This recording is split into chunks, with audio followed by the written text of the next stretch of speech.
Book reading, जिसके बारे में एक बहुत मशहूर कोट ये है कि readers are leaders. Book reading एक बहुत इम्पॉर्टेंट पार्ट है हमारी लाइफ का। जिस तरह से हम हर रोज़ अपना डेली मील खाते हैं, उसी तरह से हमारे दिमाग को भी कुछ मील चाहिए, कुछ इन्फॉर्मेशन चाहिए जो वो एब्जॉर्ब कर सके, और हेल्दी इन्फॉर्मेशन चाहिए जो हमें बुक्स में से ही मिल सकती है।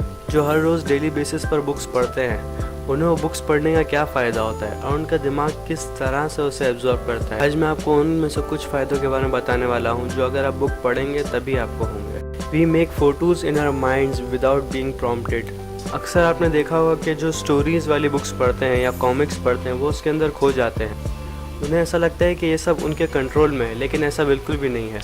अगर हम कोई सेंटेंस पढ़ते हैं जिसमें किसी को डिस्क्राइब किया गया हो, तो हम फ़ौरन से उसे विजुअलाइज़ करना शुरू कर देते हैं और हमारा उसमें कोई भी कंट्रोल नहीं होता। ये सब कुछ ऑटोमेटिकली हो रहा होता है। Spoken words can put your brain to work. इसका मतलब ये है कि जब हमें कोई भी स्टोरी सुनाई जाती है तो हमारे दिमाग पर हमेशा अच्छा इफेक्ट करती है। जब हमें कोई अपनी स्टोरी सुना रहा होता है तो हमारे ब्रेन के अलग अलग पार्ट्स एक्टिव हो जाते हैं और मोशन कॉर्टेक्स भी एक्टिव हो जाता है। और एक्सपर्ट्स तो ऐसा भी कहते हैं कि हमारी कन्वर्सेशन में 65% स्टोरीज़ ही होती है, जिससे हमारे ब्रेन को बहुत ज़्यादा फ़ायदा होता है। तो अगर आप अगली बार कभी भी किसी की स्टोरी सुने तो इसे हमेशा फ़ायदेमंद समझ लीजिए। Reading about experiences is almost same as living it. आपके साथ कभी ऐसा हुआ है कि आप कोई स्टोरी पढ़ रहे हो और आपको ऐसा लगे कि यार ये तो मेरी स्टोरी है? हमारे साथ इसलिए ऐसा होता है क्योंकि हम जब कोई स्टोरी पढ़ रहे होते हैं तो हमारा ब्रेन इस चीज़ के बीच में डिफरेंस नहीं कर पा रहा होता है कि हम वो स्टोरी पढ़ रहे हैं या हम उसमें एक्चुअली हैं।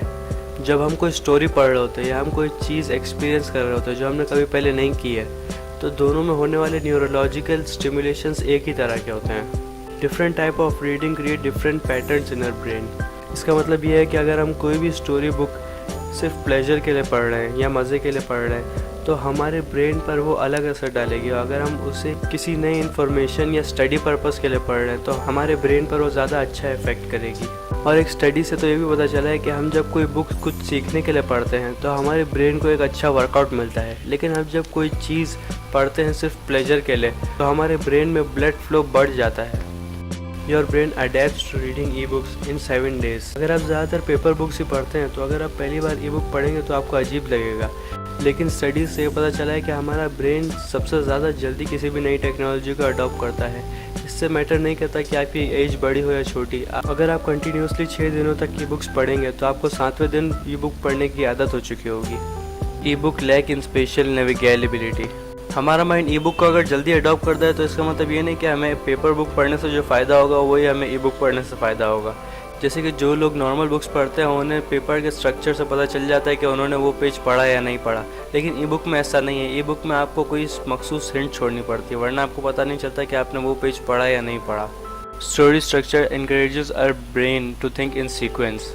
इसका मतलब ये है कि हम जब कोई स्टोरी पढ़ते हैं तो उसके अंदर बिगनिंग होती है और एक बीच का हिस्सा होता है और उसके बाद उसकी एंडिंग होती है, और ये हमारे दिमाग के लिए बहुत अच्छी चीज़ है। इसी से हमारा दिमाग इनकरेज होता है एक सीक्वेंस में सोचने से, कॉजेज़ और उसके इफेक्ट को मिलाते हुए। इसीलिए एक्सपर्ट्स का मानना है कि हमें स्टोरी बुक ज़्यादा से ज़्यादा पढ़नी चाहिए, और न्यूरो साइंटिस्ट तो ये भी कहता है कि हमें अपने बच्चों को स्टोरी बुक ज़्यादा से ज़्यादा सुनानी चाहिए, क्योंकि उनका माइंड बिल्कुल रिफ्रेश होता है उस चीज़ को जल्दी से एब्जॉर्ब करने के लिए। Reading changes your brain structure in a good वे।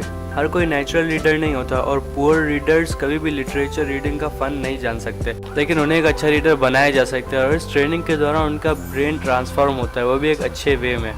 जैसे कि एक डिस्कवरी में ये प्रूव हुआ कि एक नॉन रीडर को 6 महीने तक डेली रीडिंग कराई गई और फिर उसके बाद उसका टेस्ट हुआ तो उससे पता चला कि उसके जो ब्रेन में वाइट मैटर का वॉल्यूम था वो बढ़ गया था, और उसका फर्दर रिजल्ट ये निकला कि अगर उस रीडिंग को कंटिन्यू किया जाए तो उसका ब्रेन और इम्प्रूव हो सकता था।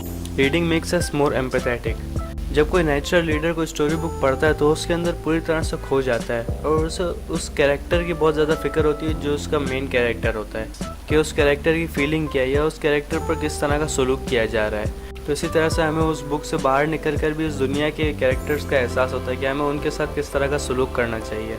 अगर आपको ये वीडियो पसंद है तो आप इस वीडियो को लाइक कर सकते हैं, और ऐसी वीडियोज़ के लिए आप इस चैनल को सब्सक्राइब कर सकते हैं। बेल के आइकन को दबाएंगे तो आपको सारी नोटिफिकेशंस मिल जाएंगी। और हाँ, फाइनली थैंक्स फॉर वॉचिंग।